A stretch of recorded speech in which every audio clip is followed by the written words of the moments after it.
Hello and welcome to Coffee with Carey. My lipstick is a little tacky here today. Glad you could stop by today. We're in not just dating advice, really. I know you probably know if you've been here before. I'm a matchmaker and a dating coach in the Chicago area. And sometimes we do beauty, sometimes it's fashion or makeup. But today I wanted to share with you something that came up during one of my coaching sessions with a new client. And it had to do with her creating opportunities on her own, either being approachable or perhaps even being bold enough to approach someone and not waiting for that to happen to you, but being the more assertive person, getting out of your comfort zone maybe. Let's talk about that. If that's at all interesting, I hope you'll stick around. That's what's up right now. Absolutely, I'm going to give you some tips on how to be approachable. But I really want us to think beyond taking that much more subdued, that backseat, waiting for something to happen. Why not just be bold? We're in a place in our life where bold is doable, where confidence is key and being present and in the moment is definitely the way to go. So stick around because I will tell you some ways that you can create a conversation, that you can make a connection with someone, even if you're the one making that first move. But here are, first of all, the tips for how to be approachable so someone is more apt to speak with you. Number one way to be approachable. It's something we talk about a lot. How can anybody meet anybody when we all have our noses buried in our telephones? Whether you're making a game move or checking your Facebook or Instagram, Googling something, text messaging. But if you're out there in the real world with real people around you, take that opportunity, seize that opportunity to make connections with other people when you're out there. There's enough time for technology and social networking, but in real life, IRL, that's the time to really put your phone away and take advantage of having real people around you. And you can only do that if your focus isn't on your telephone. Number two, be alert, keep your head up, make eye contact, and finally, if there's someone who looks interesting to you, smile. Nothing more friendly and approachable than somebody with a nice casual, not a big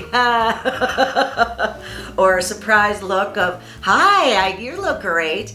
You don't want to be doing that. But if you make that nice, simple smile, a closed lip smile perhaps, just the corners of your mouth turning up to show that you're in a good mood, you're feeling positive, that's definitely approachable.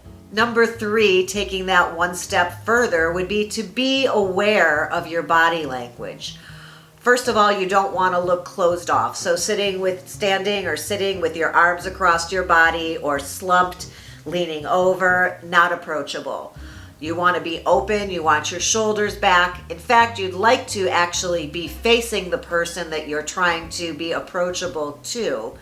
And you may want to even mirror some of their actions by, if he's leaning back on one foot, you may want to lean in the same direction, the same way, so that when you do make eye contact, there's something there that he is attracted to without knowing why. So mirroring somebody is a great idea if you think you can pull it off. Also, I'd recommend in this body language category to not be fidgeting, but try to be centered and in the moment.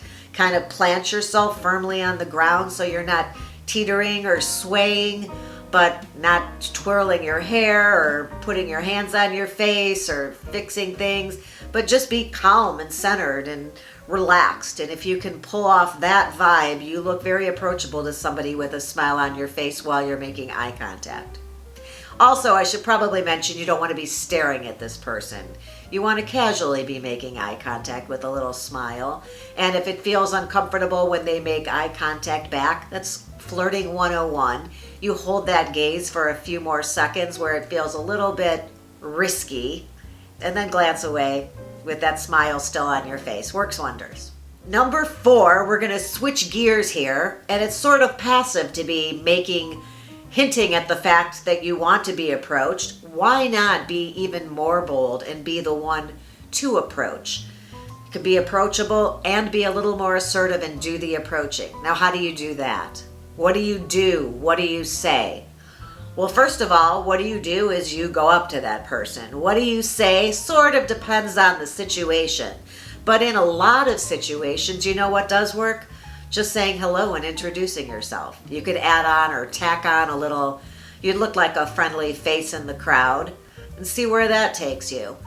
What's the worst that can happen? They say, no thanks, and walk away. What did you lose there? Nothing. If just introducing yourself isn't enough and you find yourself near someone that you want to begin talking to, a compliment after an introduction or a compliment alone is always a great start. You can always say, hi, my name is Carey. I just thought I'd mention that your shoes are super cool. I was shoe shopping with my brother last week, and if I'd seen those, I definitely would have picked them. I mean, that's off the top of my head. So whether you like his shirt or you want to get even more personal and say, I can see your eyelashes from across the room. You have such pretty lashes. Isn't that always the way? Women have to wear 5 coats of mascara and you get to walk around with those. These are things I'm making up for you in the moment.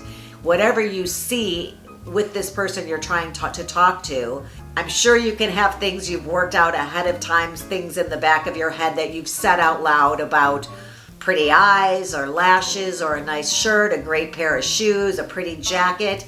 If you have those at the ready and are honest about it, I mean, if he's wearing a bedraggled jacket that looks horrible on him, don't walk up and say, cool jacket, where'd you get that? Try to find something you can be honest about and give a sincere compliment to somebody. Everybody likes that.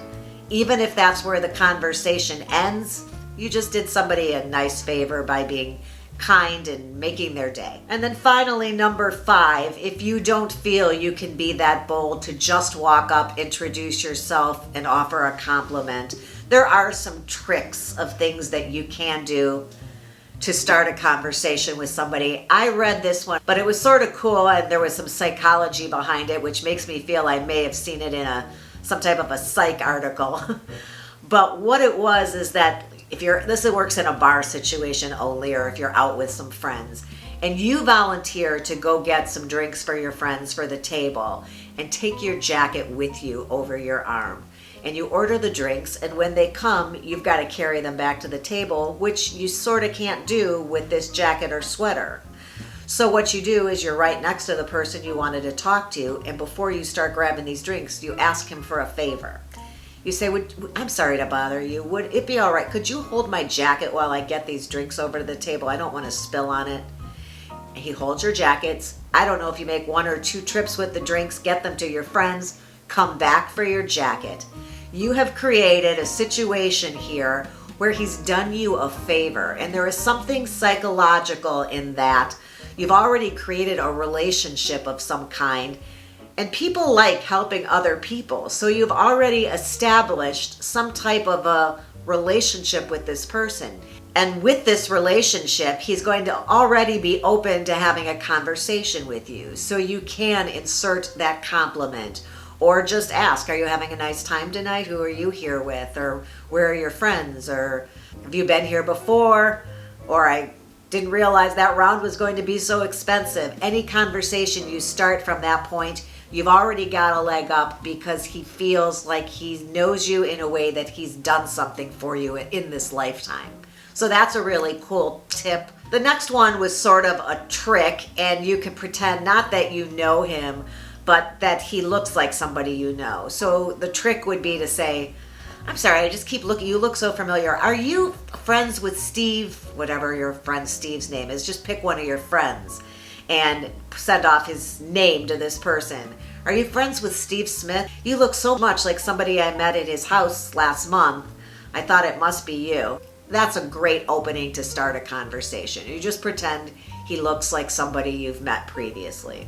Or you could possibly say, you look really familiar. Are you Maddie's husband? No, I'm nobody's husband. Oh, well, that's really good. That's good to know. You sort of look like Maddie's husband.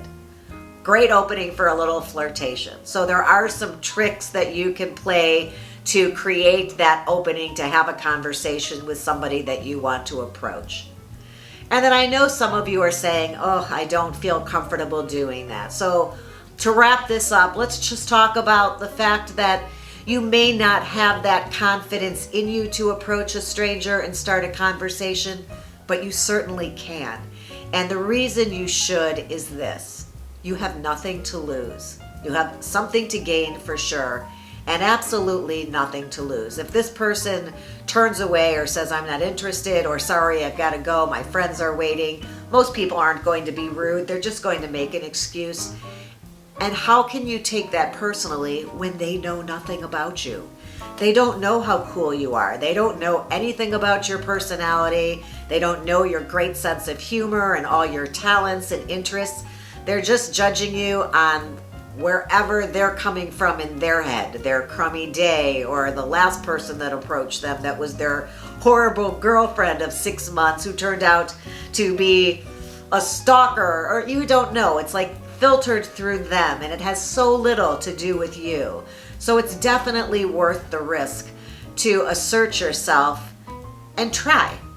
Therefore, it cannot hurt you because it matters not. It has really very, very little to do with you, everything to do with him, and you cannot take that personally. Nothing ventured, nothing gained, as they say. So those are some ways to be not only approachable, but some ideas to be a little bit more proactive and be the one to approach. And I hope you found one of those at least helpful, hopefully all of them.